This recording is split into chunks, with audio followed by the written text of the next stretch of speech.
নমস্কাৰ, মই গণেশ দত্ত। আমি বৰ্তমান আছোঁ ওদালগুৰি জিলাৰ ননাইপাৰা চাহ বাগিচাত।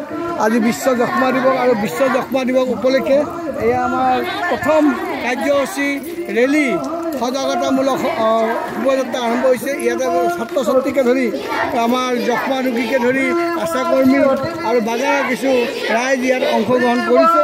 এইদৰে আজি দিনজোৰা কাৰ্যসূচীৰে এই দিৱস উদযাপন কৰা হৈছে। আমি আশা কৰোঁ আমাৰ সমাজৰ প্ৰত্যেকজন ব্যক্তি যদি ইয়াৰ লগত জড়িত হয় তেতিয়াহ'লে আমাৰ সমাজৰ পৰা টিবি মুক্ত কৰিব পৰা যাব, সমাজখন টিবি মুক্ত কৰিব পৰা যাব।